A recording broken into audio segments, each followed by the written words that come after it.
Teman-teman, kenapa sih DTG atau DTF itu sekarang lagi banyak dinikmati sama orang-orang yang terjun di dunia clothing? Sebelum kita lanjut videonya, di sini aku pengen sharing produk body care terbaru dari Scarlett Whitening, yaitu series Happy. Nah, varian dari produk terbaru Scarlett ini itu udah aku pakai kurang lebih 5 harian dan ini cocok banget sama cuaca di Malang sekarang ini, cuy. Sedikit info, jadi di Malang ini beberapa hari atau beberapa minggu ini cuacanya tuh bisa dibilang panas, tapi untuk hawanya tuh dingin banget, cuy. Bisa kering banget buat di kulit, apalagi setelah habis mandi itu bukannya malah seger, tapi biasanya malah kulit tuh kayak lebih kering. Nah, sebenarnya yang bikin aku tertarik sama series yang terbaru ini adalah di dua produk yang terbarunya, yaitu body serum dan body creamnya, cuy. Nah, sekalian di sini aku akan coba kasih tahu ke kalian untuk Happy Series itu apa aja, dan akan aku kasih tahu cara untuk pemakaiannya, cuy. Nah, untuk yang Happy Series itu spesial ada 5 produk. Biasanya kan untuk body care itu cuma ada 3 gitu kan. Yang ada di sebelah sini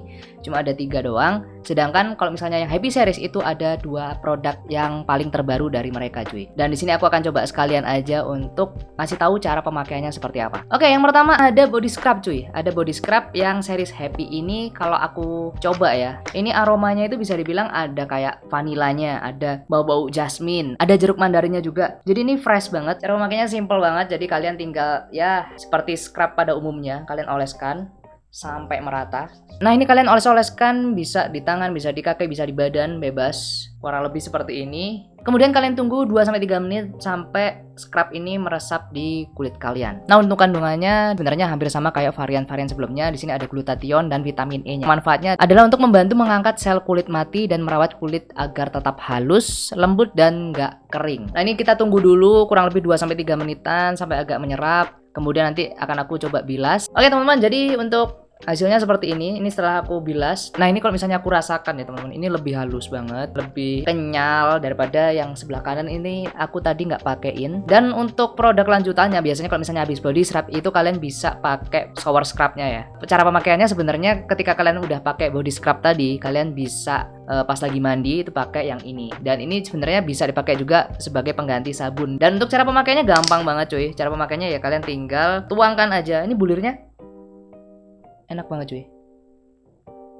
Nih, jadi kayak ada sparklingnya gitu loh. Oke, ini kita coba gosok-gosok lagi ya. Bisa dipakai di seluruh bagian tubuh, teman-teman. Ini wanginya fresh banget. Ini tinggal nanti kita bisa bilas. Jadi sama kayak tadi, kalau udah selesai dioleskan semua, langsung aja kita bilas. Dan langsung aja kita coba hasilnya seperti apa. Nah, untuk kandungan dari shower scrub itu ada glutathione, ada vitamin E, dan ada hydrolyzed kolagen. Nah, untuk manfaatnya, ini bisa membantu memaksimalkan saat membersihkan tubuh ketika kalian mandi. Bisa membantu menyegarkan tubuh kalian, mencerahkan dan meratakan warna kulit, menjaga kelembapan kulit kalian, dan merawat kulit kalian agar tetap halus dan lembut. Nah, untuk hasilnya seperti ini, jadi enak banget. Sumpah, ini enak banget, Pak. Produknya sekarang tuh mantep-mantep ya kalau misalnya buat body care tuh. Nah, untuk produk selanjutnya yang bisa kalian kombinasikan ada di body lotionnya, cuy. Nah, untuk body lotionnya sendiri ini aromanya salah satu favoritku juga. Jadi cara pakainya gampang banget ya, tinggal kalian pencet-pencet aja. Asli, ini baunya bisa dibilang body lotion yang mahal gitu loh. Nah, ini rasanya wah, nggak salah sih namain series ini series Happy, dan ya bener-bener bikin yang make tuh kayak happy banget. Nah, untuk kandungannya sendiri di sini dia punya glutathione, vitamin E-nya, ada kocit acitnya, ada niacinamide-nya, ada sea butter, ada aloe vera dan macam-macam, cuy. Nah, untuk manfaat dari body lotion ini adalah bisa membantu menutrisi kulit kalian dan membantu mencerahkan kulit kalian, cuy. Nah, kalian bisa lihat tadi hasilnya dari 3 varian yang udah aku bahas. Dan sekarang kita akan coba kasih tahu ke kalian 2 produk yang paling baru dari Scarlett Whitening. Ada body serum dan ada body cream. Nah, ini 2 produk yang bisa dibilang aku tertarik untuk ambil Happy Series itu karena ada 2 ini, cuy. Oke, kita bahas yang body serum dulu. Untuk body serum ini kandungannya ada glutathione, ada niacinamide-nya, ada sea butter-nya juga, ada vitamin E-nya, ada titanium dioxide, ada glycolic acid-nya, ada hyaluronic acid-nya, dan lain-lain. Dan untuk manfaatnya ini bisa mencerahkan, meratakan warna kulit kalian, dan bisa menyamarkan hyperpigmentasi. Dan ini juga bisa merawat kekencangan kulit dan meremajakan kulit kalian. Nah, ini yang menarik dari Scarlett. Mereka mengklaim bahwa dengan kombinasi body serum plus body lotion itu akan menghasilkan 3 kali lebih mencerahkan, teman-teman. Jadi tadi kan udah aku pakein ya body lotion, dan sekarang aku akan coba sama body serumnya, teman-teman. Oke, kita coba aja. Ini kita oleskan.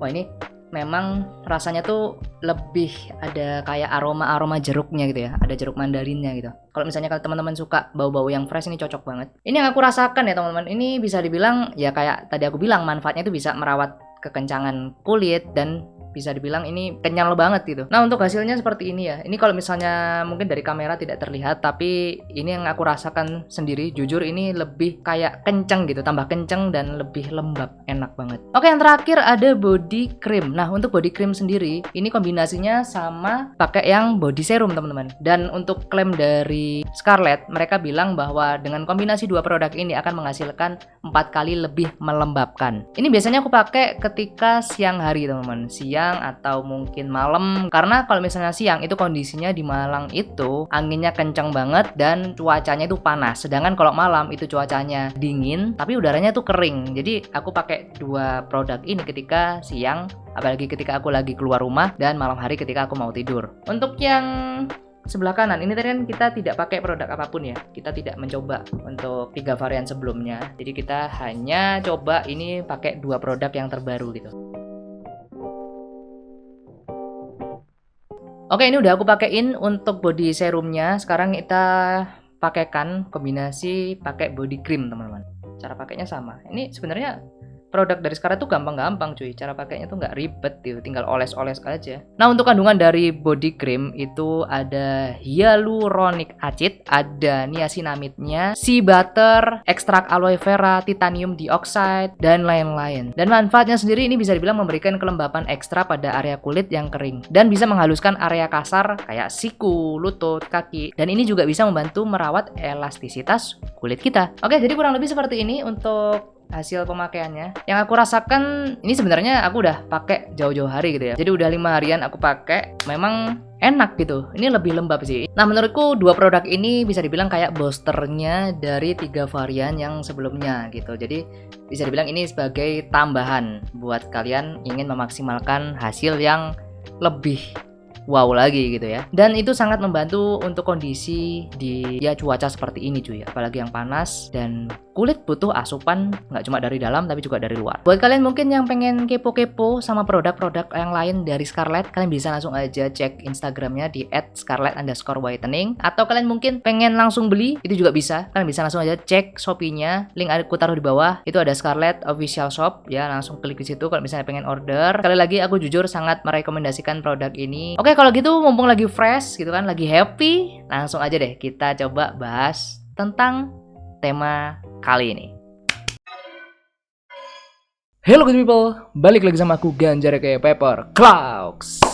Oke teman-teman, gimana kabarnya? Semoga kita selalu diberikan kesehatan dan kelancaran rezeki. Amin. Oke, mungkin kalian yang nonton pasti sudah familiar sama namanya sablon DTG ataupun DTF. Nah, mungkin buat teman-teman yang belum tahu tentang DTG atau DTF, aku akan coba jelasin singkat aja karena untuk pembahasan kali ini aku akan lebih fokus ke dua jenis sablon ini.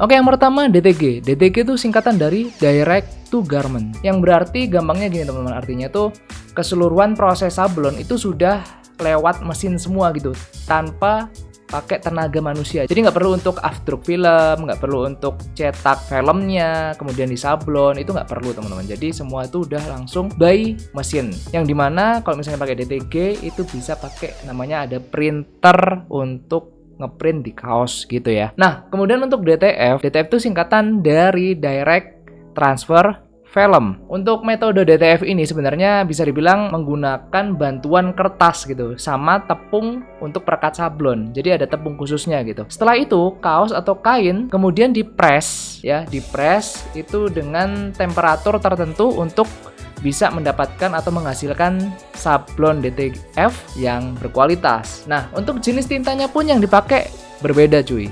Jadi kalau misalnya DTG itu biasanya kebanyakan ya itu tekstil Germany basic water base, yang dimana karakteristiknya itu apa ya, bisa dibilang gampang kering. Jadi setelah sablon itu selesai, tintanya tuh bisa langsung menyerap ke pori-pori atau ke kaosnya atau ke kainnya gitu dan gampang kering. Kemudian untuk DTF sendiri, untuk DTF itu biasanya pakai tinta Vetter Ink DTF. Tintanya itu bersifat lebih ke kayak water base gitu. Jadi tinta ini bisa ngasih hasil DTF yang lebih, kalau misalnya kalian tarik atau kalian giniin ya, kalian stretch itu dia lebih kenyal, kemudian nggak gampang retak dan warnanya itu lebih solid doff gitu loh. Jadi lebih apa ya, lebih terlihat seperti real gitu daripada untuk yang sablon DTG-nya. Kalau yang sablon DTG-nya, sepengalamanku pribadi ya teman-teman, itu kayak lebih ke ya at least kayak kalian ngeprint di kaos dan teksturnya itu lebih kayak stiker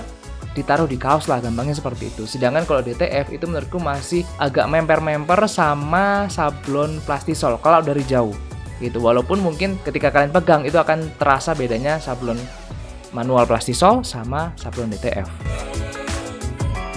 Nah, pertanyaannya ya yang banyak masuk juga di Instagramku, kenapa sih sekarang dua jenis sablon ini banyak diminati? Jadi sebenarnya gini, jadi memang ada beberapa keuntungan ketika kalian pakai DTG atau DTF. Yang pertama, karena bisa produksi satuan. Nah, ini salah satu faktor utama juga yang biasanya buat teman-teman yang baru pengen mulai atau yang pengen start bikin clothingan atau brand clothing tapi terbentur sama biaya modal mungkin yang ketika di awal itu masih minim banget.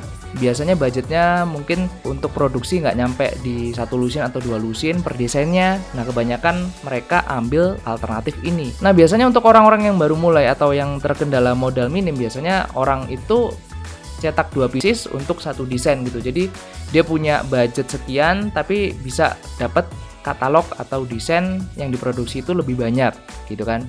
Jadi misal budget minim tapi pengen banyak artikel, ya disiasati sama pakai D3 atau DTF kayak gitu. Kemudian yang kedua, keuntungannya adalah waktu produksi yang relatif cepat. Kalau kita ngomongin DTG atau DTF itu at least bisa dibilang cuma hitungan menit gitu. Dibandingkan kalian cetak pakai sablon manual, itu prosesnya panjang banget cuy.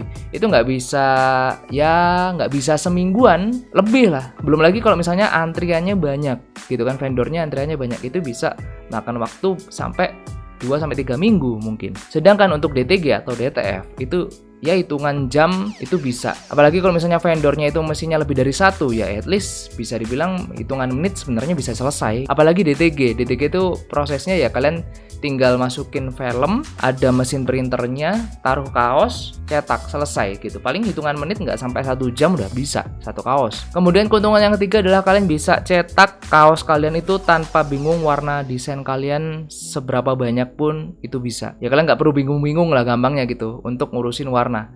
Beda sama kalau misalnya kalian pakai sablon manual. Kalau sablon manual itu kan kalian harus ya tergantung vendor ya teman-teman. Ada yang membatasi 3 atau 5 warna dalam satu artikel, ada yang cuma 3, atau ada yang berapa, itu tergantung vendornya juga. Jadi ada keterbatasan di situ. Sedangkan kalau misalnya kalian pakai DTG atau DTF, ya bebas. Mau kalian masukin semua color palette di aplikasi kalian, itu bisa semua cuy, bisa keluar semua gitu. Jadi itu juga bisa jadi salah satu indikasi orang-orang itu beralih ke sablon DTG atau DTF kayak gitu.